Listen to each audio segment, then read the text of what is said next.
So it's 1 o'clock. I think I'll make a few announcements and people may come. Oh, people are coming still. With this lovely weather, I was thinking we wouldn't get too many. As I was mentioning early, next month, we're going to be doing what we call a hybrid meeting. So you're welcome to come here and we'll hold it in the Jane Green Room, or we'll also try to run it on Zoom for people who can't make it or people who aren't in town. So we're going to give that a try the next meeting, July, when we're reading Anxious People. We're back to Frederick Bachman. I don't know if you remember him, the man called Uva. And some other, yeah. So we'll give that a try. If you have any questions, let me know. But it should be run pretty much either virtual or in person, as usual. We'll be in the Jane Green Room. We used to be. In the past, we've had our potluck in July. We're not going to be able to do that, but this will be our one new thing for July this year. All right. Now, I have a little note here from our director, Tina. She's been working with the Pulse to put some library notices in there. I don't know if you noticed, I had 2 bylines. Yes, One I was very proud. But she's also says here that they're working to provide book recommendations to the Pulse. And it says it doesn't have to be much, even just 2 to 4 sentences, basically title, author, synopsis, and why you recommend it. She adds in here, also those of you running book discussion groups, if you have some regulars who think they would be great at doing this, some of them can be contributors.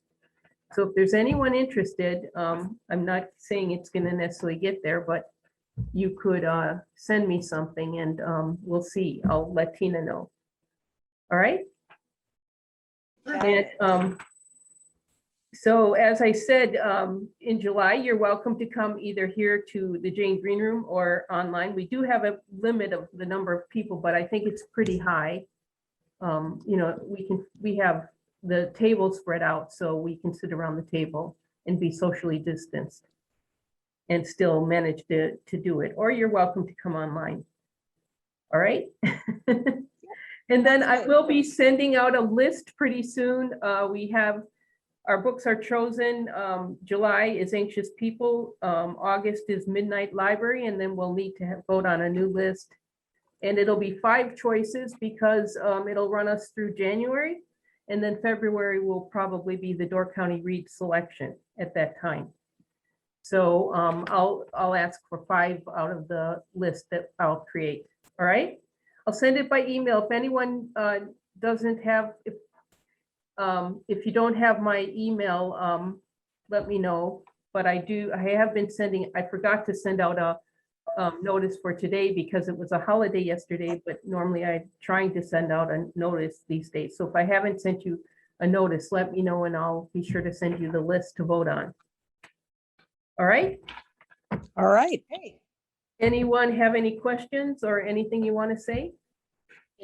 Yes. Karen. Is this always the same, the meeting ID and the passcode?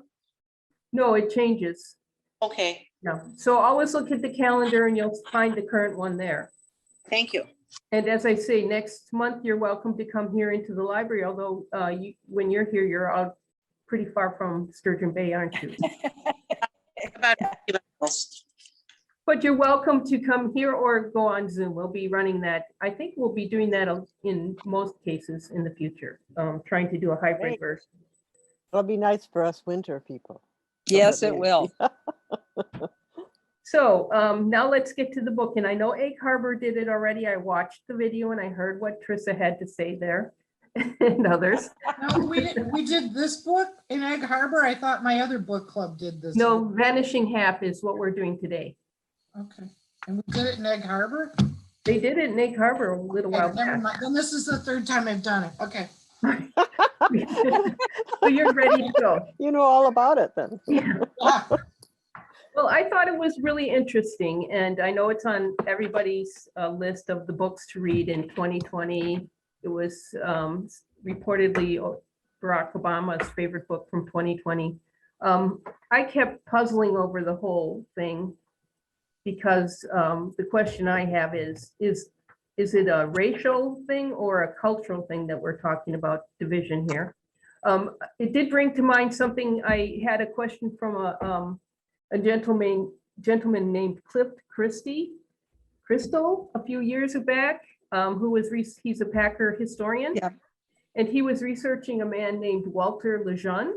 And here's the article that printed out. And he was asking, Walter Lejeune was in the 20s with the Packers. And he was supposedly, according to Cliff, the first Black player on the team, even though other sources said he was, they didn't have Black players till much later. So I started looking into his genealogy. And it was interesting because in some of the censuses, he was listed as Black, sometimes mulatto, and sometimes white. So it's kind of interesting to have someone who's appearing in all these, and on his World War I draft card, he's listed as white. So that kind of reminded me of this whole thing. And then I listened a lot to Brit Bennett and her father speaking. I don't know if anyone's interested, but there's a podcast with her father on a website called fatheringexcellence.com. And he talks about the fact that he and his wife, she's really based it a lot on what she knows of her family. He and his wife grew up very poor, and then he became an attorney, and he fought many civil rights cases for and against law enforcement. And his wife became an expert on fingerprints. So she was from, I think, Louisiana, and he was from LA. So it's pretty interesting. She writes what she knows and has incorporated a lot of the things that she knew about. But she also said in one of her talks that she was reading a lot about Creole history. And so I'm wondering how that plays into it and the whole cultural thing. So that's my little summary of what I am thinking about. But does anyone have any comment right off the bat about, did you like it or not? Did? I'm going to get back to Laura, what you, but now is the authors, they mixed race, the author's parents? No, I don't know what their genetic heritage is, but if you look at them in the picture, they're fairly dark skinned. Okay. Yeah, but she did say her mother came from Louisiana, and her mother told her stories about a town nearby where she grew up that was exactly like this town, Mallard, where the people were generally light skinned. So I'm thinking it might be the fact that she researched Creole communities in Louisiana. I think it might be that heritage. Not that I totally understand what that means, but anyone here from Louisiana? No, but I thought the part about the town in Louisiana was a little bit suspicious. That seemed more unreal than a lot of things, but maybe there is such a place. But the rest of it, seemed that it would make sense. But that town where everybody was mixed race, but yet looked white, I didn't get that. I also struggled with the book because I thought, well, the premise is so bizarre. And once I couldn't get my head around the premise, I had a lot of trouble with the rest of the book. What about, we all read Trevor Noah, Born a Crime, for those of you who were with the book group at the time. Yeah. And there he is with mixed race, and he had to he was born a crime. He was illegal in South Africa. So that's kind of interesting too. But he didn't deny who he was. I felt very strongly that at least one of these sisters lived a lie. Well, yeah. Oh, She did. She chose the Did. one that went to Stella does. But I have a problem with why you have I didn't have a problem with the premise of the town actually existing. I did. You questioned, Laura, one of the things you said in the beginning is this a cultural issue or is this a racist issue? mhm. And I think that it's both. I think that it was, if you passed as white, your world was better. Oh, yeah. Regard. In the country. And Yeah. throughout the country, and it was better in some regard yet you denied a whole, anyway, but that makes it racist because why is it, I mean, who's saying it's better to be white? White people. White people. And white people have the privilege that Black people don't. And one of the sentences in the book that really bothered me was that they wanted to pass about the town. They wanted to be light skinned, but they didn't want to be treated like Negroes. And Negro was at the founding of the town, that was the term that was used as opposed to Black now. But I found the book I found it challenging. I mean, to be able to the sister that runs away denies the whole family. The thing I have a problem with is how coincidentally they catch up with each other. Yeah. Go on. Well, there are all kinds of issues. I think the title, Vanishing Half. What's vanishing? Yeah. Half existence. The town's vanishing. Then there's the whole issue of transgender people vanishing and vanishing into the background of society. Does anyone ever remember the vanishing cream that you could put on your skin Oh, to make your skin lighter? And really, as far as the cultural thing, in many cultures, the lighter skinned you are, the Japanese culture, the Chinese culture, you are The Indian culture. favored because you have the lighter, even though it's Oriental skin. So And- so it's more than just our country that. Oh, has yeah. that. India is a classic example too. Mhm. But I listened to the TED Talk again of this. If you remember, we read a book, Americana, and I have trouble with her name. I have it written here. Yeah. Amanda Negozi Adichie. We read that some time ago. Yeah. She's from, she's very, very dark, and she talks about in her home, was she from Nigeria? I forget. I think It was considered bad to be too light-skinned, and people were teased. So you have the opposite going on there. And her TED Talk is The Danger of One Story, which means people assumed when she came to the United States that she didn't know how to run a dishwasher or some such thing, because they had these stereotypical ideas. And I think this book sort of deals with that too, is the danger of one story and assumptions about people based on skin color or culture or whatever. So I don't think it's, it's in our country's perspective, but we're a multicultural book group here. And we've read all different cultures. And do you remember when the Koreans are considered second class? And, all different places in the world, right? And does, I don't know if anybody else thought of other books, old books that dealt with the same subject about passing. And then yes. for years we didn't hear about anything like that or read about anything like that. Now all of a sudden a new generation is discovering this topic. Was anyone else impressed by that? But Well, I hadn't read The Invisible Man, but isn't that exactly what that was too?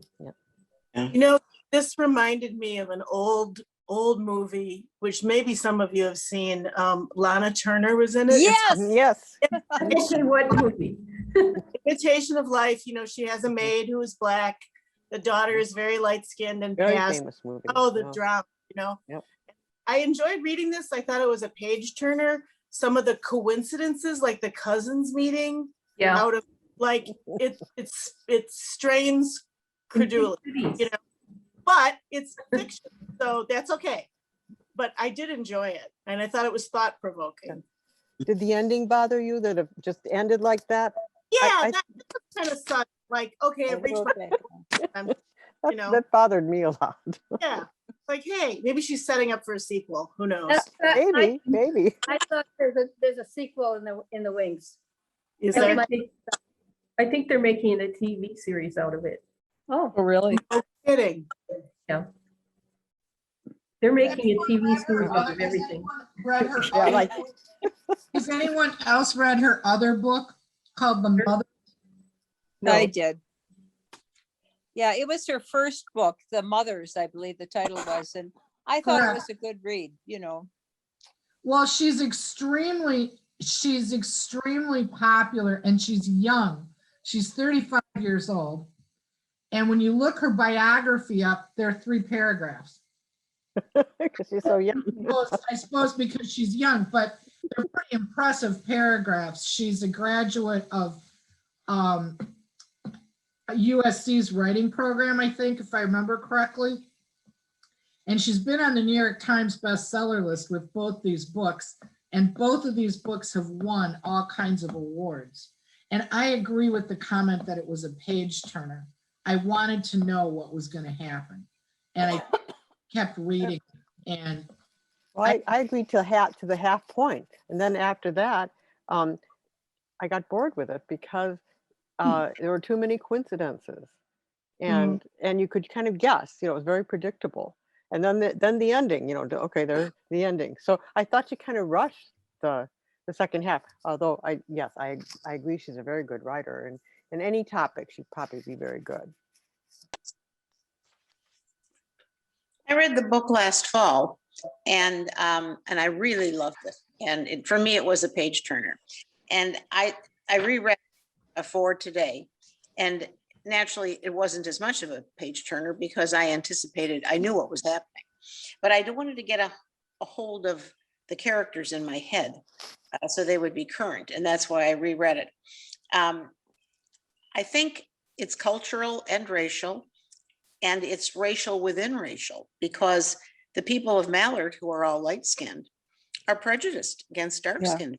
Mhm. And this was something that I saw years ago when I was still working. And the crew that took care of I hope I don't offend anyone, my animals, this was research. He had 5 daughters, and one of his daughters, Vanessa, was very fair for African American. And he and his wife were always worried about her, that she would be uppity, that she wouldn't know her place in life, that she would give them trouble and think she was better than her parents or her 4 siblings. So it's something that I have a little experience with, because he used to talk to me all the time about his concerns about Vanessa. So this feeling among African Americans is there. And similarly, with true Africans, they feel the converse, that they only feel they can trust people who are very dark complected. Yes. And it's interesting that one twin went on to pass for white, and the other married a man who was very dark complected. But I love the book. I did have one question in my head, though, and the only other person, there's only one male that I know, that's my son, who read this book. And I asked him why he thought that Jude was so drawn to Reese, who's trans. And my son thought that because the author wanted to be inclusive and is of a liberal orientation, she wanted to bring trans into it. And that's why he thought very cut and dried. But I felt that Jude was drawn to Reese because of what she had lived with watching her father, Sam, beat up her mother. And she knew that Reese would be gentler and kinder because of his sexuality. Anyone agree with me? I think you have a point. I can't remember if she knew he was trans right away. No, He not did. right. away. You didn't. Don't Maybe- think so, not right away. And then came the romantic side of it. Yeah. I think that I think both Go points, ahead.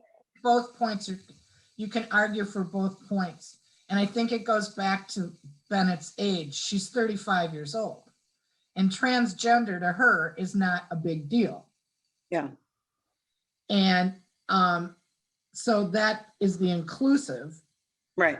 And I also think that the fact that you suffered through her parents' marriage contributes to the way you obviously you look at other relationships. But I think that it also, if the whole relationship and the whole inclusion of Reese is another vanishing point. Transgender people are vanishing points. It's giving vanishing half. It's giving up half. Mhm. Yeah, it's true. I Yeah, hadn't very thought good. of that. No, that's a good point. Yeah, and one of the talks I listened to with the author, she the thing that interested her most about Stella was not so much what she got from changing to being white, but what she lost, That, her that was, mother and family. yes. She was kind of a nervous wreck, Yes. you know, I mean, her Yeah. life's very difficult, even though she had economic advantages. She had Right. such a hard time connecting with people, and she was always in fear. I think that was very hard. I thought it was well drawn because as a child, she was the very shy one and kind of withdrawn. And the other girl was much more assertive as a child, right? So I Right. thought it fit in really well because I could see someone who's shy just trying to fade away and not stand out and deal with trouble. I felt she was like walking on eggshells, and I felt sorry for her at one level, and at the other level, I would say, well, she's living a lie, and she is not facing the fact that she's living a lie. And so I also say, although I had some criticism, I did find this a page turner. I thought, where is this going next? And it kept me going, very much so. Yeah, and what about the daughters? I thought that was great that here she is living a lie and then her daughter wants to be an actress. Yes, So it's like, I did wonder how could she have had a child like that, but that happened. Going back to the business of passing, I'm reminded of, I think it was at the 100th anniversary of independence. I saw a picture of the reunion of Thomas Jefferson's offspring. And of course, there were hundreds of them, about half white and half black. And it was interesting. So they had started passing for white, probably in that first generation after Jefferson. And it was, somehow some genealogists had found a lot of them. And you saw this picture. It was really interesting how the diversity of racial expression that came out in what would have been probably the 8th or 9th generation beyond Thomas Jefferson. well, wasn't she herself Sally, is it Sally Hemings? Sally That Hemings You have, was a Creole, or whatever the term they used at that. Sally Hemings was the product of a white slave owner and a Yeah. black mother. so she was already half. Right. And she had several children by him with She had about 8 children by him, and most of the boys were encouraged and allowed to leave. yes. And From the research I've done about it. But this reunion picture was just so interesting. And they had found, there was maybe a couple hundred people in the picture. It was just a real interesting photo. But they had that particular example of interracial people. The Hemings Jeffersons had to fight like hell to become part of the Monticello Society. They weren't welcomed with open arms. Oh, certainly not then, or maybe not for several generations. And They here's, They yeah, are here's the- now. You can't deny it now, and it was interesting because of I got into it, I researched it. But the boys the male children were allowed to leave and were given money. The female children were not allowed to leave. They were never, to my knowledge, they were never sold. They were kept at Monticello, but so this is what I'm getting at. It's not strictly racial as far as skin color. There's a very interesting program that I've watched called Black and British. It's a British version of this, and it is on YouTube, on Facebook for some reason. The first one talks about Samuel Johnson had a slave boy who later became the person to inherit most of his wealth. And in the program, they show his descendant who looks very, very white. And he talks about how he had no idea he was related to this black boy. And it just shows you sort of like the parallel to the, this Thomas Jefferson family. It's the environment and so many other things that are involved. Then not just, it's the class structure, It was really. about economics too. When you think about one woman, really, she lived the life of Riley with servants and a swimming pool and so forth. And how the other one struggled at the restaurant there, or the bar, taking care of mama. Yeah. And she was skilled.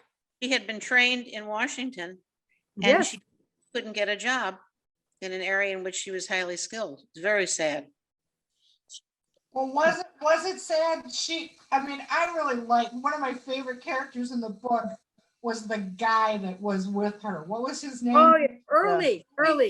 He Yeah. was one of Early. my favorite characters. I Yeah. mean, Yeah. he was really a good guy, and he wanted to marry her, but she didn't want to have anything to do with marriage. And her cafe or bar was the center of the town. And, I really liked in the relationship they had. And I think that, yeah, she came home, you make choices in life. The other sister made a choice that would keep her, as Adele said, on eggshells the rest of her life, but she had a swimming pool. So, but the other one had a career, but she chose to come home and take care of her mother. And she was the center of the town. She had the great relationship with Early. And I think the reason she didn't want to marry early was she had seen the example of her parents, which Right. was a pretty wretched event. Yeah. So why should she marry? Well, she was the one who got beat up. Yeah. Yep. Yeah, She's her the- father was lynched. Right, Yes. But her first marriage was certainly nothing to write home Yeah. about. right. She Exactly. left it. She left an abusive marriage. But she knew that Early had really suffered consequences of racial prejudice too, because Yes. it meant that he had served in Angola. And if any of you, I'm sure you have read Brian Stevenson's book, Yeah. you know what Angola is. Hadn't he been abandoned by his family, just left by the side of the road, literally? Yeah. Yeah. And the people that were the most beat up in the end, Riley and Desiree, are the two that are really kind of all right. Yeah. And they were the ones that, yeah, I mean, they were my favorites. Well, you got the feeling that the daughter, Kennedy, who had every advantage, didn't really appreciate it. Yeah. She didn't appreciate it at all. And that's why she went down some bad paths, or not very successful paths, to make her happy, right? Mhm. But I almost I- felt I- that was, sorry, go on. No, you go ahead. Go ahead. No, I I was almost gonna say, felt I that- went down. Go ahead. No, you go ahead, Jean. No, I was just gonna say, I kind of went down a different path of thinking in parts of this, and that is how we see ourselves, feel we fit in where we are in our life, and how other people see us. And I thought that was kind of an interesting picture of the different characters and how they saw themselves, as opposed to how others saw them, and what they wanted to be as opposed to how others saw them. So I enjoyed that part of the characters as I read about them all. Yes, that's all. Well, okay, everyone likes Early, but what about Stella's husband? What do you think about him?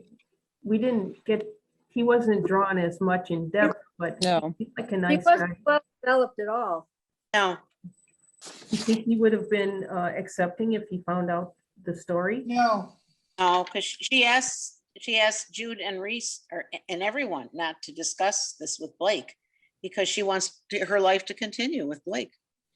This is, after Adele passes and they meet at the funeral. And she gives her ring to Early to pay for Adele's care before Adele dies.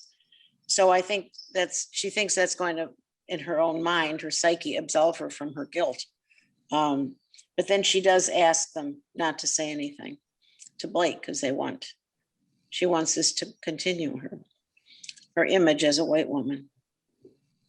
I have to say, this is the first time I've met a character with my name in a piece of literature. I was just Oh, pleased and stunned at the same time. It's never check happened that before. genealogy. I thought it was interesting when the Black family moved in the neighborhood and how she felt that she could be perceived or that she could be discovered to be Black by this family because of, I don't know, her behavior or something. You know, Because it was goes like, back to what her mother said, they'll know. Someone yeah, in the book, someone says, and I think it's her mother that says to them, they'll yeah. know Black. Well, no. Yeah, that to me was kind of a mystery because she had successfully passed for years, and why she thought a Black family or Black woman would pick up on the fact that she also was Black. I didn't get that.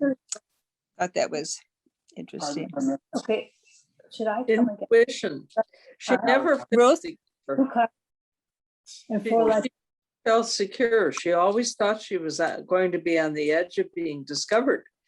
And if anybody was going to discover her with someone else who knew the Black culture and the Black mores, and she might make a slip. Yeah.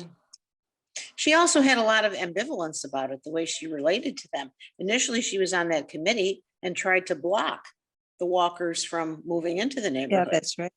And then she turned around and she tried to be very welcoming, but it was so superficial. It was hard to take. And then fostering the friendship with Kennedy and with the Walker's daughter, Cindy. That also was difficult for me to take because it seemed almost like a conspiracy. Did anyone read The Color of Law by Rothstein? Yes. Yeah, we did a discussion with that, of Right. that book with the League of Women Voters. And a lot of that seemed to echo what was going on there in California Mhm. from that book, which was really news to me about how the laws were against Black ownership of homes. So it really, you don't even realize that till you start seeing the data. That they were not allowed to own homes or not allowed to live in certain places. So much of that has come out now since Yeah, Tulsa, that the laws that were passed in 1916 to discourage home ownership and to discourage the races from mingling in any way. well, in that book is a lot of it's post-World War II, where the laws, when the soldiers came back, they did not Yeah. allow Black soldiers to buy homes. They were only allowed to rent. Mm. That's shocking when but I think she got a lot of that from that type of book. I don't know if she researched that Well, one. that's interesting because I was not aware of that. I didn't read that book. And one of the things that I've always thought about California, because of Jackie Robinson was from California. And when Jackie Robinson comes east to play baseball and encounters crappy encounters, one of the first things, I don't remember what baseball team he plays for, but the guy who owns it, one of the first things he does is he gets Jackie Robinson's wife to come and be with him. And they move them around and they stay with other Black families. And I'm under the impression that the Robinsons were shocked by how horribly they were treated, that they felt much more comfortable in California. So these statistics are interesting to me. Yeah, and it is a shocking book. I'd recommend it to anyone who hasn't read it. It's called The Color of Love. law, law. It's nonfiction. Richard Rothstein is the name of the author, and it documents the laws that were passed. And this is what all this reparations is about, really. So that I thought influenced the book to some extent. It was kind of interesting. By the way, Adele, there is a Truffaut movie called The Story of Adele H. Have you seen it? No. It's not a book, it's a movie. it about worth- Del Hugo. I Send couldn't me help but the look at it. citation. I'll check it out. All right. I'm in heaven. So does anyone think there is a difference between California and the rest of the country? I know, did anyone join us for the discussion of John Lewis book by John Meacham? Yeah. Yes. Yeah. In that one, what am I getting at now? I'm losing my train of thought. He went, John Lewis as a young man went north, and he was shocked by the fact that there wasn't the segregation that he experienced his whole life in the South at a certain point in time. So it is a partly regional story in that way with Louisiana, Mhm. California. It's right. That's a very good book, the Meacham book. I would recommend it if you haven't already read it. It's a worthwhile read. Mhm. But as I I said, remember, yeah, go on. I remember growing up in Chicago, so it would have been, I was born in 46, so it would have been in the late 40s, early 50s, when there was a lot of movement. And yeah, I remember that specifically when we were all moving out to Chicago suburbs, because the Black people were supposed to stay on the South Side. That's where they could buy their places on the South Side, but we were supposed to go out to the suburbs or be on the North Side. So yeah, I remember that. It was a very real memory for me. Yeah, the beaches in Chicago, the Black beaches were on the South Side. I the remember- white beaches were on the South Side. Yes, the segregated, yes, and segregated drinking fountains at the beaches. Like at the dunes, we'd go to the Indiana dunes, and there was Yeah. a Black section, a Caucasian section. Yeah, so it's very real. So it was, Yeah. was that not true in New York where John Lewis talks about going to New York? Was Chicago segregated, but not New York so much? Or what do you think that is? Nobody knows. I was raised in New York. I can't remember anything like that, but I was 9 years old when we moved away, so maybe I was oblivious to what was going on. Well, Our neighborhood and the school I went to was all white. I just remember that. although there was segregation, think of Harlem and the Black Renaissance and how Black culture flourished there. Did it flourish on the South Side of Chicago? Did it flourish? Yes, Pardon me? I would say musically, absolutely. Okay, then think about Minneapolis and St. Paul. The reason a large Black community happens there is the train. Home orders get off the train and they can't stay anywhere. So a community forms, not only hotels for them to stay in, but then you need grocery stores, and eventually it becomes the capital of Black barbers in the country. But their culture flourished there. So as the same as in other parts of New York City, Italian culture flourished. In Chicago, Polish culture flourished. It was Neighborhood? Asian, but their cultures flourished. And I've always been under the impression that California was as close to a melting pot. Not that we treated people really well there. I mean, we were horrible to Asians, and we were horrible to everybody that wasn't white. But cultures flourish there, and there seems to be more acceptance. And one of the ways people accept each other is eating each other's food. There's the greatest program called Yes Chef. Yeah, Yeah. And we did the book here.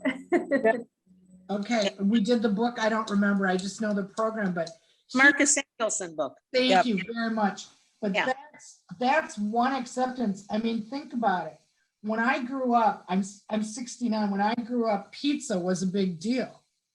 Now everybody eats it. Mhm. Chinese takeout is like, well, not where we live, but in the rest of the world, it's accepted. I mean, people eating each other's food helps you a lot. Think about pierogies. Think about anything that has massive nationality to it that you eat commonplace. Food You helps. mentioned south side of Chicago. That's where Michelle Obama grew up. And in her biography, I think it's called Becoming, Yeah. she talks a lot about her growing up on the south side. Yep. Mhm. We moved out and they moved, that was the cliche. Yeah. She was about, well, she would have been about 20 years behind me, but we basically grew up in the same neighborhoods, only 20 years apart. And Yeah. you can drive through, I mean, I can't, I think I'm right about this. Neighborhoods that we used to drive through going to Chicago and Milwaukee when I was a kid were Polish. Yes. Well, there was all denominations. But There was now all they're of them. but now they're Hispanic. Right. Yep. So this is The a West Side. constant evolution. And why aren't we getting any better at being tolerant about it? Why aren't we getting any better about accepting it? Has anyone read Isabel Wilkerson's? First, she wrote The Warmth of Other Suns, and then Yeah. Cast. Yeah, excellent Awesome. reads. That is an Awesome. excellent book. It's long and a lot of detail, but it's a marvelous, marvelous book. Yeah. Which one? Warmth of Other Suns or The Warmth Cast? of the Suns. Right. That's And where she talks about the migration north, right? Yes. There's some of that into Milwaukee and some into Chicago and other parts of the country too, but Very good. And the son just gave me this. Yeah. yeah, Yeah. and that's I'm waiting to read that one. That's a good one. And that one, doesn't that talk about culture as opposed to racial? Yes. yes. heritage? Yes. Because as I didn't read the book yet, but I read a summary of it, and she talks about the different divisions all over the world, right? Correct. Based on caste or class. Well, and I think one of the points she makes is if you live long enough, we're all going to be a member of a caste, the caste of old age. And here we are, and it's a caste that you just can't escape. Here you are, you're it. And that's where people think of you in a certain way because you're a member of that caste. You're an older adult. That's really an interesting point of view because people do think of you. I recently have I have two new colleagues at my job. One is 82 and one is 28. Oh, And I'm 69 and I looked at the 28-year-old and I said, if you refer to me as an old lady, I said, in your mind, I get it that I am, but with this new hire, you can't do that. I'm not the oldest around here anymore. But it's people do. I like her, but she needs to realize that you're not feeble until you are. If that makes sense. But anyway. They don't know they're young. They haven't done enough, It's like they're, I don't know, we're straying off topic here, but Yes, we I are. take your point about generational differences. Well, this book, I think, is a generational difference. Yeah, I yeah. mean, as I That's said, a lot of time. transgender to her to the author is no big deal. Yeah, she A lot of things in this book are no big deal to the author. That's why she writes about them. I mean, that's why she wants to share them. And I think that that's good. I agree. Yeah, she basically starts the book in 1954 and it spans to the 1990s. So that's a lifetime. Yep. Our, yes.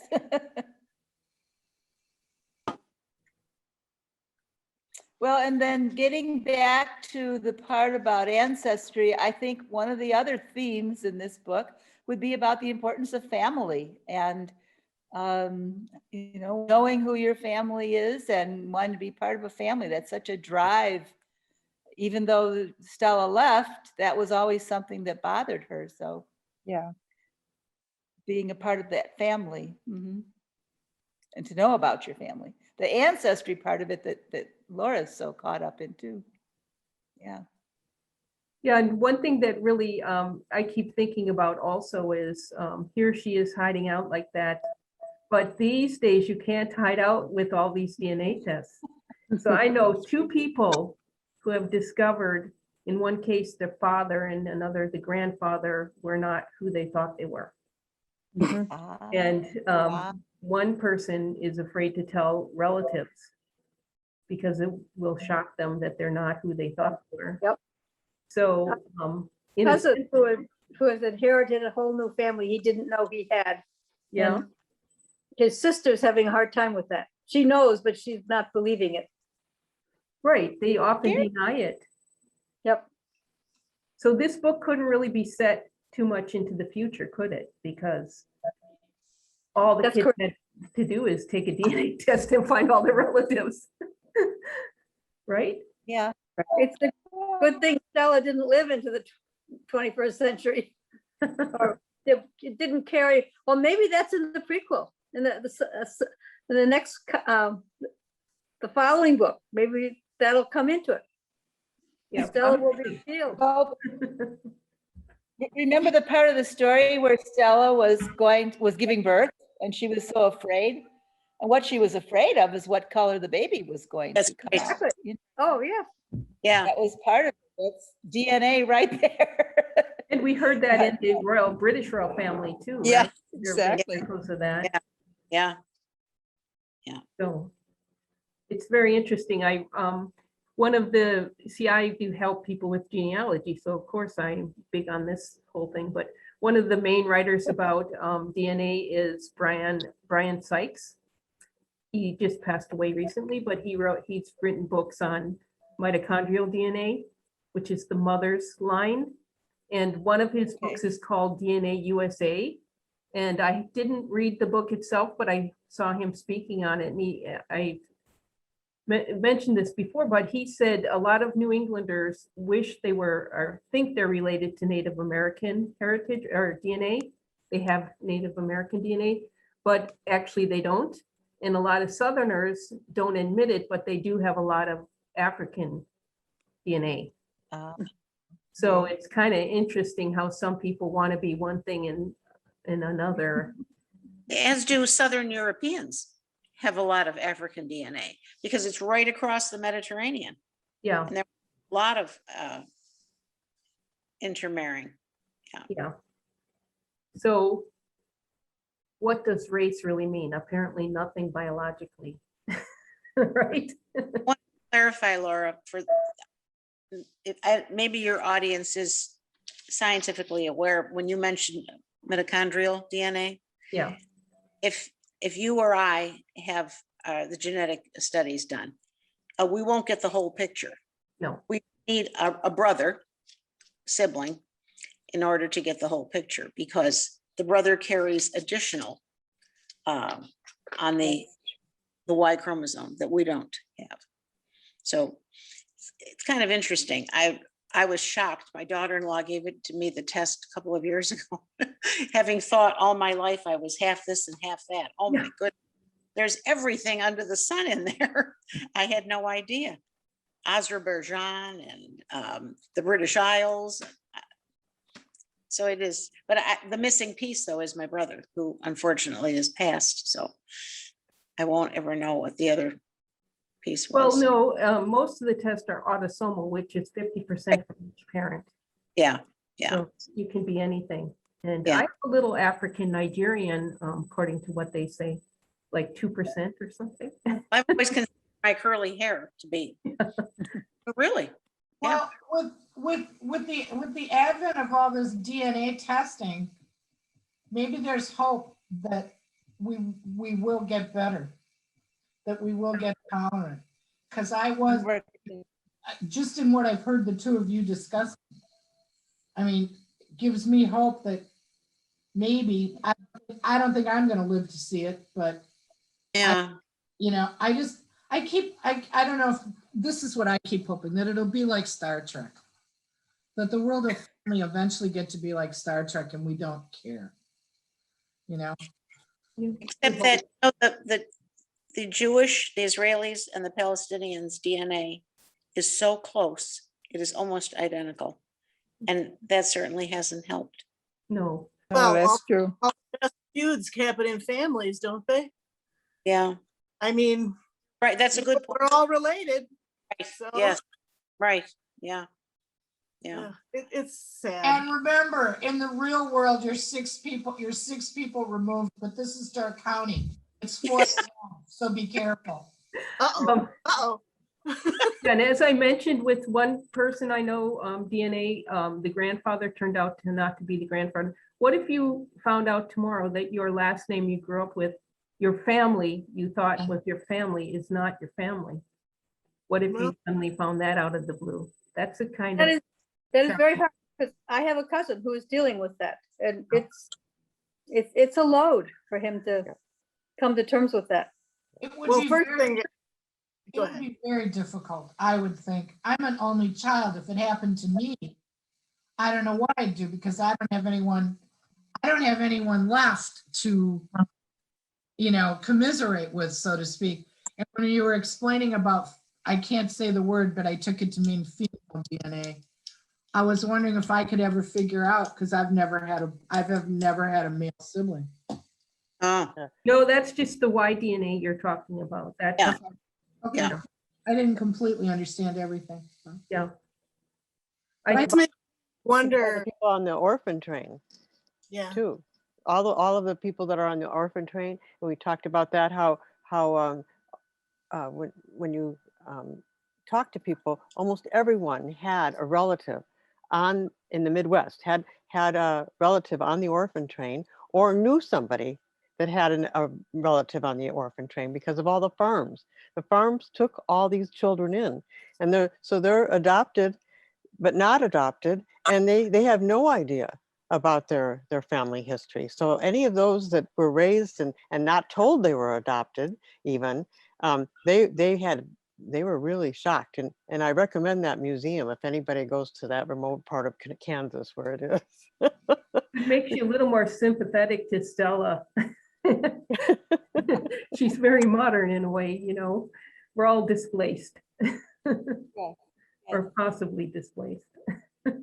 Thought-provoking, what matters about identity? Is it the mythology we grew up with? I mean, family stories, all this stuff. And then you find out, oh, well, maybe that's not really true. But it's like, what matters about that? Does it matter that much? It's very complicated. This book is really, it's got a lot of thought-provoking ideas. Absolutely, and that's why I started the way I did, that I think it's a lot more culture than it is strictly skin color. I agree. But you're raised as, how you're raised to think. Mhm. But that's the one thing you can't escape, is what you look like. And if people are judging you based on that, clearly wrong. So Yeah, that's, I mean, it, People, I do think people do base on what you look like. And Yeah. example Yeah. that Jane gave us, that we're all that comes out of Wilkerson in cast, is you're in the old people cast. And there's perception about that. There's perception if you're a 2-year-old. It's like, take your hand, don't let them walk across the street. And sometimes they perceive the same way at the other end, So, and overweight people, or Overweight. people with purple hair. I mean, I'm really trying with the people with purple hair, but I completely understand why my mother made comments in the 70s about the way I look now. I completely understand her horror. well, it's shorthand, right? Don't they say that our brains are lazy and they use a lot of shorthand? So it's like the first impression you get, it's like, okay, that's what that person's like. And you don't even know them, Yeah. Right. Yeah. I remember reading one place that tall people always had an advantage in a job interview because they were considered to be smarter than short people. And I thought, but I guess, well. And all these men through history who have had what we call the Napoleonic syndrome. Yep. Small, they felt that they had to succeed over and above their lack of stature. So does anyone have any subject of the book that you want to cover before we end? We have 5 more minutes or so. I just, it kind of bothered me how the father was lynched. Yeah. It's sort of like just part of the story. To me, Yeah. that's gotta have really influenced both girls. The one ends up marrying an abusive husband and the other one runs away and hides. Mhm. But that was a shocking part of the book. The whole process of the lynching, and that they weren't successful, and then Yeah. and they beat him up so badly, and the reason was because he had underbid them on a contract. Yeah. Yeah. Man was Revenge. hospitalized, they finished him off. I mean, just horrible. Just the trauma that was involved in their young life. And you Yeah. you probably can't escape that, you know? It's always a shadow. Yeah. A new book that I read that's coming out at the end of June is by Marie Benedict, and we've read several of her books. And this one is called The Personal Librarian, and it's J.P. Morgan's personal librarian, who is a Oh. Black woman who was forced to hide her true identity and pass for white. So I'm looking forward to that book because it's a similar topic to this, passing for white. And I read a little bit about the book. Apparently this woman's father was a Harvard professor. I mean, she has great credentials, but again, had to lie about her race to get the job as J.P. Morgan's personal librarian. So that's coming out the end of the month. And I was trying to figure out what qualifies you as Black, what percentage, Yeah. what actually qualifies you. One I drop. wonder about that too, because to me, if you look white, you're white, but that obviously is not the case. But with Indians, there is a certain percentage for them to qualify as tribal members. But as far as Black people, I don't know. And for the Meghan laws, Markle looks pretty white to me, but for the laws against interracial marriage. Were you Mhm. going to say something, Ruth? Somebody said 1 drop in terms of Black, and that's I said 1 drop. It always seems strange to me that when 50% level, you should be able to choose one or the other. And you could say, exactly, Ruth. I'm Black or I'm white. And if Exactly. you're beyond the 50%, that's it. You're And you have white, to- Black. Yeah. Well, it's interesting. Native Americans have to be 1/16. They have to prove it Right. to blood in Yeah. order to get college scholarships. But Black people don't. They don't get they don't get anything. They don't get college scholarships because they are, But it that's a whole nother approach about how we deal with these various individual situations that we've screwed up. We being white people. It's not just white people, though. I mean, another book we read all these books, right? Another book right. for the history book was Barracoon. Did anyone Yeah. read Yeah, that? yeah. What was her name? Zora Neal Hurst. Yes. Hurston. That one, I'll never forget the way he was captured. What was his name? Cujo Lewis. I can't remember his African name. He was captured by another African tribe. Yep. And then sold to the white people and then shipped over to the United States. So it's not just, 2 colors fighting each other. It's within your own tribe. Yeah. It's tribalism more than And then anything. it gets down to its economics. Yeah. Right. Caste, as we were saying before. I think she hit the nail on the head with that book. Yes. Mhm. Definitely. Well, anyone want to say anything more? We're up to 2 o'clock and we'll call this meeting to a close. And I hope to see you, some of you in person next month Yes. and some online on Zoom. Okay, so Laura, I have been in a few meetings where it's a mixture of in-person and Zoom. The microphone placement is very critical for the Zoom contingent to hear. Have you resolved Okay. that issue? We have a fancy microphone. Okay. here. Oh, I hope so. I have been to 2 church meetings that were sort of half and half. And I was on the Zoom end, and I missed a hunk of it. I just want to say that. But I will attempt to come in person, all things being equal. Y'all have to nail down that technology, but we've been doing staff meetings that way. Okay. So everyone can join in from all parts of the county. Okay. So I think it's Really pretty well nice to set. see all of you. I'm sorry I missed you for 2 months, but my computer got hacked 1 month. And I don't remember what happened. Sorry about that. All of you, have a good week, have a good month, and see you next month. Thank you. Okay. Thank you very much. lots of learning Thanks, for Laura. all of us. Yeah, It this has is very been for interesting. individuals. I don't mean and to for the end the meeting. library. I just No, I think we're at an end here, but thank you. Were you So saying good to something? see you, Ruth. Okay, Anyway, bye. So long, Bye-bye. everybody. Bye-bye. Thank you. bye.